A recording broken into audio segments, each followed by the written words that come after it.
Hello, everybody, and welcome to this episode of Benvarmeren's Continuum. So, this time I will talk a little bit about. Actually, I want to fix this real fast. So, this time I will, because I've started to interview casters. I thought that why don't you just interview yourself? Like, who aren't interested in knowing a little bit more about Benvarmeren. So here we go. Jesper Benvarmeren Kunst, a self-interview of him for Benvarmeren's Continuum. So first off, can you tell me and the viewers a little bit about yourself? Yes, I can. So my name is Jesper Benvarmeren Kunst. I am 18 years old. I started casting when I was 16, if I remember correctly, and I'm a color caster. I actually go to high school in my free time, and I work as a swimming coach as well,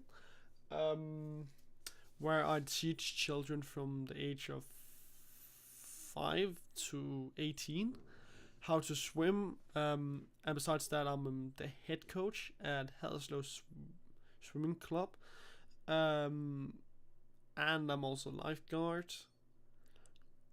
And I also really like to go to the gym. It's not the fitness, and to the gym. I love to do that because it gives me a free time. It gives me time to think about stuff when I'm not casting and when I'm not focusing on my school. So that's a little bit about me. I'm also 1 meter and 86 high, weighed around 75 kilos.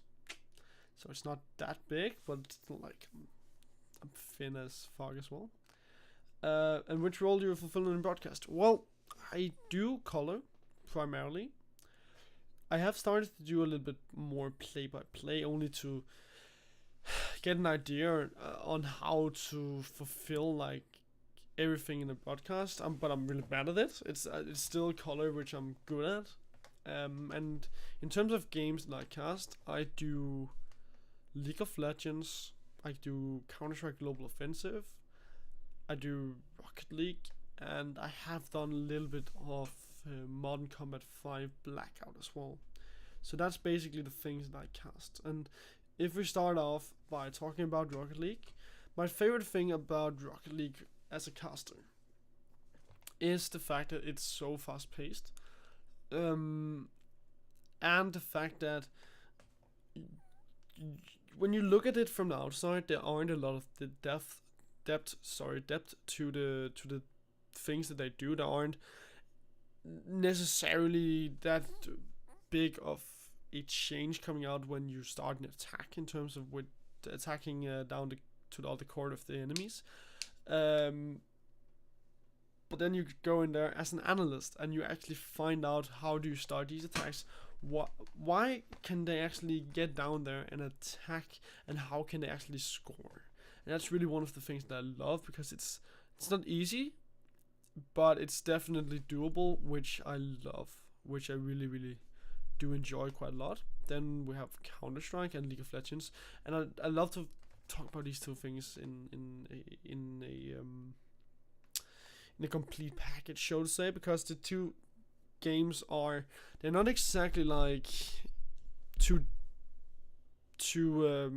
similar games, but they aren't that different as well, because there are still the fact that there's quite a lot of depth to the games. There's a lot of things that you have to consider on how do they make this play, on how can they do this play, why can they do this play. And that's really one of the things that I really love. But also the thing that I love the most about League of Legends is that it's so slowly. You don't exactly like go in there, blast it open with a deal like in Counter-Strike, which you can do. And that's really one of the things that I really love about that game, because it makes it so much easier to analyze a little bit. And there's so much more room to actually work together with your co-caster in order to create a ping-pong effect in your broadcast.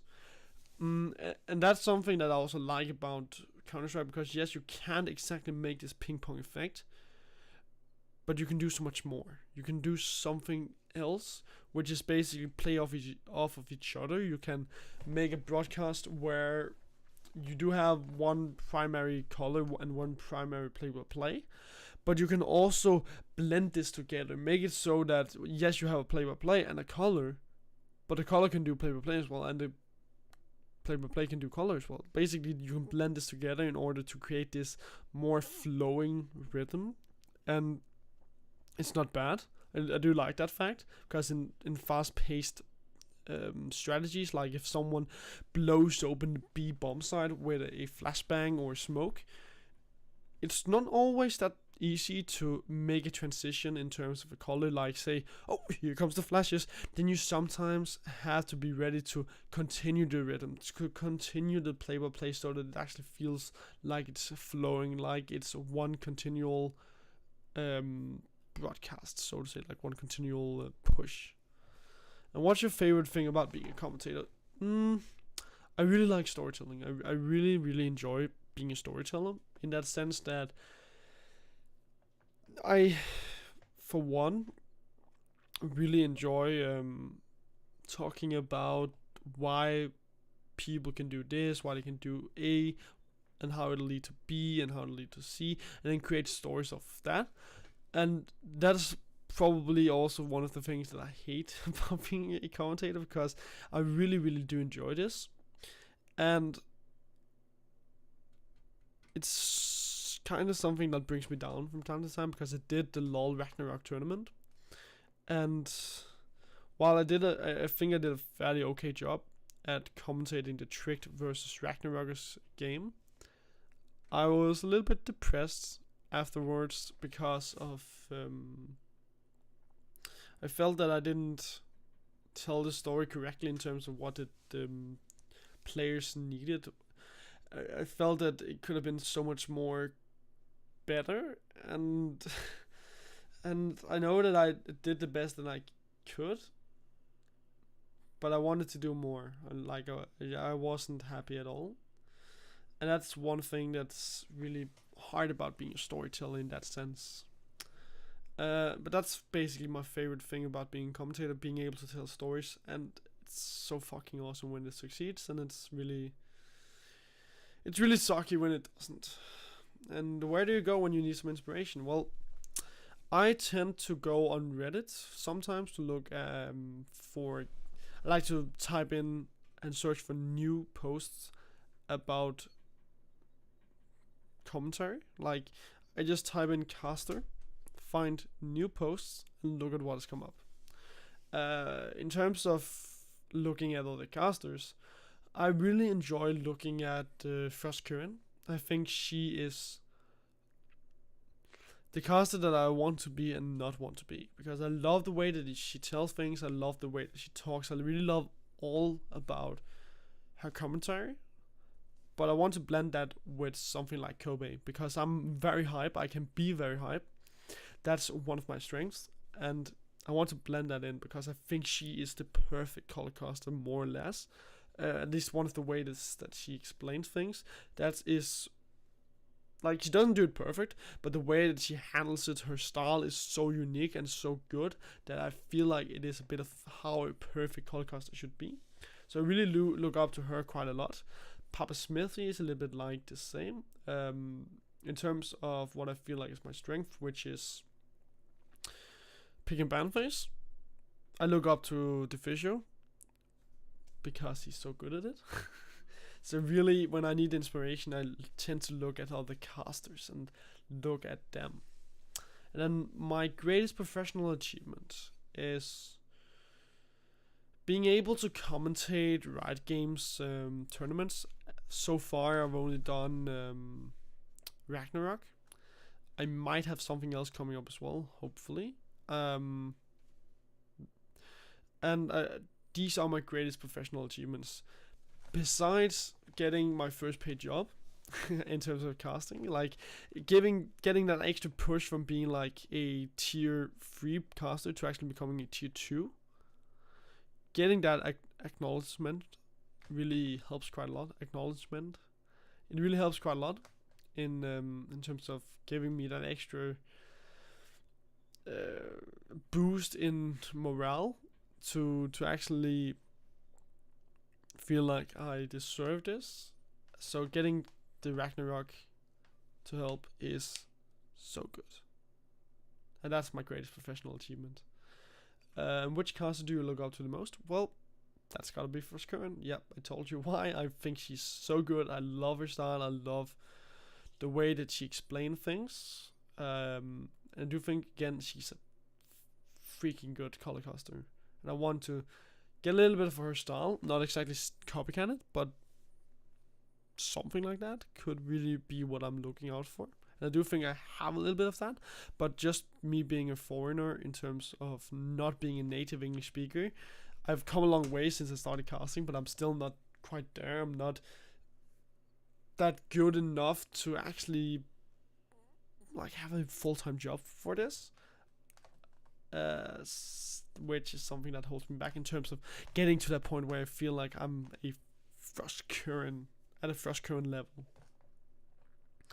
And my greatest professional strengths are the fact that I feel like I know the game quite well, but my greatest professional strength is the fact that I've put professionality before everything else. Yes, you can make a great broadcast, but professionality is always great. And that's why I have a motto. I call it dignity, always dignity. And I stole it from Gene Kelly in Singing in the Rain, 1952, if I remember correctly. But that is my motto. That is something I always put first. Dignity, professionality is so key to being a commentator, that I feel like it's something that is a strength of mine. But also the fact that I can become quite hype, something that a lot of colorcasters are having a lot of trouble with, is one of my strengths, something that people always love. And then my weaknesses is obviously still my language barrier, and the fact that I can have a hard time, it's again language barrier, but the fact that I can have a hard time explaining my thoughts in English, because it can be quite hard. And then probably also the fact that I can get really hard on myself, which is a weakness of mine. I am my own biggest criticizer, which is good enough, but it's never good to put yourself down to a point where you feel like you're a worthless piece of bad commentator, because I've been in that place. I've really been in that place, and I know that I got that recognition from casting the Ragnarok tournament, which I needed to actually put myself before her for a lot of stuff. But you still need that extra push to not really make yourself depressed in that sense. Moving on, I don't want to talk about that being depressed and stuff. The best advice that I've ever been given. So this is an advice I got from actually I have two advices. So I got one advice from a guy called Givius, who is now the head coach of Red Canets, I think it's called, the Brazilian team in the CBLOL. He said to me, and he got the tip from the advice from Cyrenas, by the way. There are different colors. Nobody will be the same. There's going to be guys that drops the knowledge bomb a lot of times. There's the guy that comes in with a fucking nuclear bomb in terms of color. There's the guy that comes in with a hand grenade, stuff like that. There's always going to be guys that drops big, medium, and small ones. And it's fine to be the small ones, because people will like you not in terms of your personality. And yes, you obviously have to be a good colorcaster. You have to know stuff, but you don't have to be a guy that comes in and gives you this crazy amount of knowledge, as long as you are a solid caster.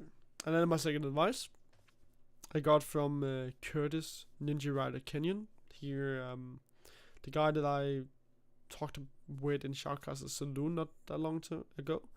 He gave me an advice called "Don't be a golf commentator.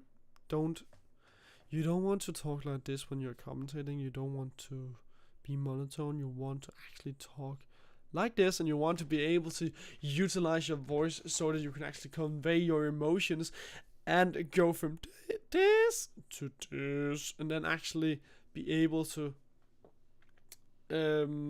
use your voice in different ways. So don't be a golf commentator. And my best advice for an aspiring commentator is always just reach out to anyone you know. Reach out to any casters that you know. They will always be able to help you quite a lot, and they will always be happy to do so, at least a lot of the times. So if you do that, they will give you that push forward that you need in order to start it. And my best tip for an established commentator is always just work hard. Work hard. That's the way you'll come. You'll get forward in this scene. And don't work for free too much. Yes, you can work for free, but it's never something you want to continue doing. Never. You want to put a price on yourself so that people will actually treat you well, treat you like you deserve, and treat you like you should be treated.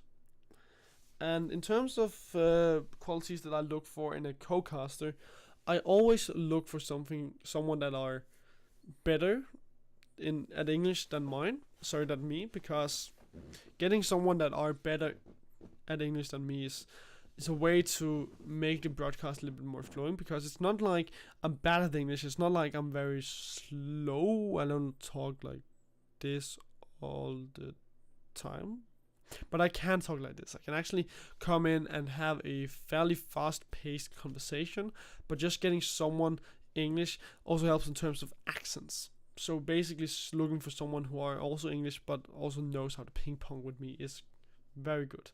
And where do you see yourself in 5 years? Well, hopefully I'll see myself at an event casting. I really want to do that, hopefully. That's why my dream job is also being a commentator. I really want to shoutcast stuff. I want to be a shoutcaster. And I don't know which game I'll be doing. Right now I'm expanding into different games. I know that I can't do League of Legends forever. So I'm slowly transitioning into more games. And that is a way to keep myself relevant, and hopefully I'll be able to achieve my dream job of being a commentator. And my favorite series of X is like best of 5 series is probably Samsung Galaxy versus Rock Tiger. No, it's not the Rock Tiger series. Samsung Galaxy versus SK Telecom T1. So it's not because of the quality, because if you want quality games, you'd probably have to go for SK Telecom versus Rock Tigers from the 2016 World Championship. But the thing I love about the finals are that there's so much story. There are so much story that you can tell. 2 seconds. There are a lot of story that you can tell in that series. It's basically a very, very strong scenery in terms of story, which is what I love. Stories are something that keeps me going as a commentator, and there's quite a lot of that in that series. And my favorite game that I have ever casted is the Tricked Esports versus Ragnarok. It was such an awesome series. It was back and forth. Tricked nearly lost and they were the big favorites. And I really loved to cast that. I don't think I did. I did okay, not too good. Could have been better. But that is probably my favorite game to cast, just because, again, of the story that could be told of that series. And obviously I think it was a fucking awesome series. And when I'm in a stressful position or pressurous position in a broadcast, long game, stuff like that, I tend to handle it by drawing in a lot of air, taking it slow, instead trying to relax myself and drink a lot of water. That's always a great way to keep yourself going. in a broadcast. So this marks the end of this episode of Benvarmeren's Continuum. I hope you all enjoyed watching this. I hope you all learned a little bit more about Jesper Benvarmeren Kunst, and hopefully I'll see you in the next episode. So remember, find me on Facebook, Twitter, LinkedIn, Medium, YouTube. You are there already, and I'll keep casting. So just find me, interact with me. I love to talk to my fans. So thank you all for watching, and I'll see you next time.